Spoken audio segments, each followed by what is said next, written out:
सुमंत्र महलों में पहुंचे। एक ऐसे पंछी की तरह से देखे दशरथ, जैसे एक पंछी के किसी ने दोनों पर छीन लिया।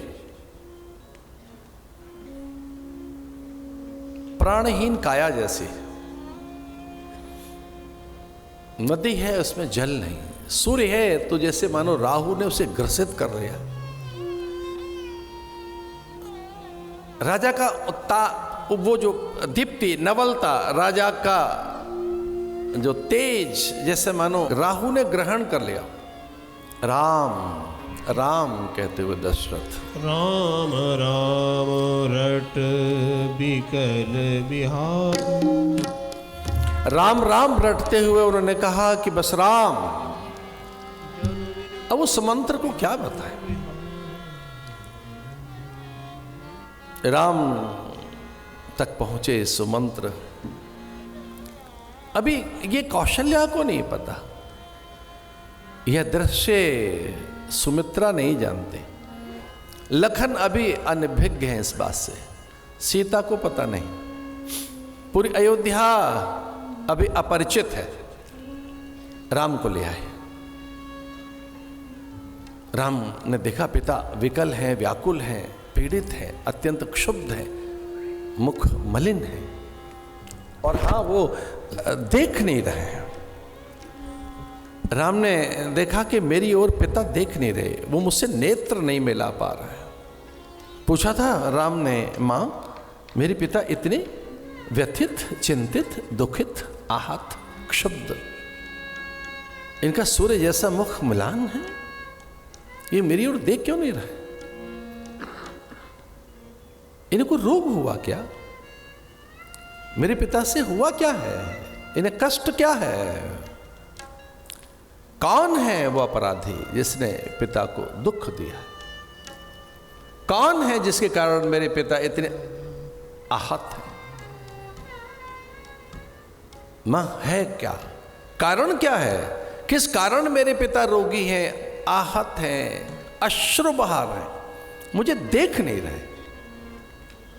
दशरथ सिसक पड़े राम को देखकर, चीखने लगे दशरथ। हा राम कहकर राम से चिपक गए दशरथ, छोटे बालक की तरह से रोदन करने लगे। हा राम।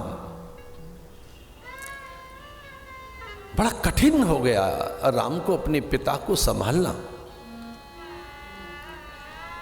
वो धर्मात्मा राजा अपने पिता को संभालने कैसे? माने राम की ओर देखकर कहा कि आप इनके दुख का कारण जानना चाहते हो? ये क्यों व्यथित है, ये क्यों दुखी है? ये अपने मोह के कारण दुखी हैं। इनका शोक इनका मोह है, इनका दुख इनका मोह है। एक में इतना मोह, एक में इतनी आसक्ति, एक में इतनी अनुरक्ति, एक पुत्र में इतनी अधिक,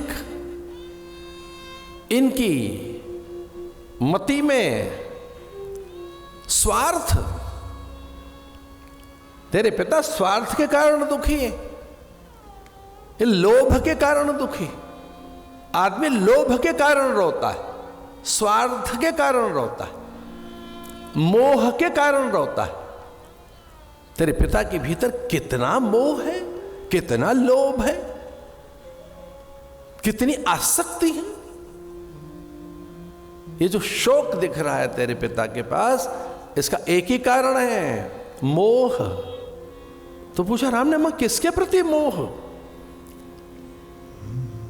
तो कैसे ही सही राम को स्पर्श तो कर पाई उस समय कैकेयी। और कैकेयी ने राम के वक्षस्थल पर अपनी तर्जनी रखते हुए कहा कि वो दुख किसी और कारण नहीं, राम आपके कारण है, आप में इनका मोह है। आपके मोह के कारण ये इतने दुखी हैं। मैंने राज्य क्या मांग लिया? बातों में सारी कथा सुना दी मैंने कि ये जो स्वर्ण ढाल है और इसमें जो ये मुकुट है अब भरत का है। राजदंड, राजवस्त्र, राजमुद्र का राज्याधिकार, ये समूची वसुधा के वैभव का एकमात्र भोक्ता मेरा भरत है। अब उनके मुंह से ऐसा निकला, मेरा भरत। वो तो मेरा राम बोलते थे, मेरा भरत, मेरा बेटा समूची वसुधा के वैभव का एकमात्र भोक्ता है। अब ये मुकुट का अधिकारी मेरा पुत्र भरत, इस राजवस्त्र का और राजदंड का, राजमुद्रिका का और समूचे वसुधा के वैभव पर नियंत्रण मेरे पुत्र का होगा। अब उसका वर्चस्व रात से स्थापित हो गया है, उसी का आधिपत्य है, उसी का स्वामित्व है, उसी के अधिकार में पूरी धरा तेरे पिता ने रात को ही मुझे सौंप दी है। और हां राम, आपके पिता आपके लिए एक निर्देश भी देना चाहते हैं। आपके पिता ने आपके लिए तय कर लिया है कि आपको क्या करना है। तो वाल्मीकि रामायण में आता है और तुलसीदास के रामायण में भी कि राम ने जब यह सुना कि अब राज्य मेरा नहीं रहा, तो वो एकदम मत वाले हाथी की तरह से हो गए। एक हाथी मत वाला हो जाता है ना, एक उमंग तरंग। कौन सा हाथी जिसकी बेड़ियां खोल दी जाए, बेड़ियां, बंधन, किसी का भार। लेकिन राम कैकेयी की ओर देखते हैं, मां पिता का आदेश मेरे लिए क्या है। पिता चाहते हैं आपके कि आप तपस्वी बनकर तापस वेश विशेष उदासी नवपंच वर्ष 9 और 5 14 साल के लिए आपको दंडकारण्य जाना है। नवगयंद रघुवीर मनराज अलान समान, छूट जान सुन गवन पुनि और आनंद अधिकार। एक मतवाले हाथी की तरह से राम का मन हो गया, सारी बेड़ियां खुल गई मेरी, सारे बंधन खुल गए। तो हर्षित होकर, आह्लादित होकर, उमंग में, अत्यंत उल्लास में मां को प्रणाम करते हैं। चित्त मुख प्रसन्न चित्त चौगुन चाऊ, मिटा सोच जन राखे राम। मुख प्रसन्न, उस समय मुख की क्या प्रसन्नता है राम की। राम कितने प्रसन्न हो गए। देखिए मुख तो प्रसन्न है ही, पर चित्त में चौगुना चाओ। मुख प्रसन्न चित्त चौगुन चाओ। अपने प्रयोजन की पूर्ति कर पाएंगे राम, अवतरण को सिद्ध कर पाएंगे राम, आविर्भाव को प्रमाणित कर पाएंगे राम, जन्म की सार्थकता कर पाएंगे राम, वन में जा पाएंगे राम।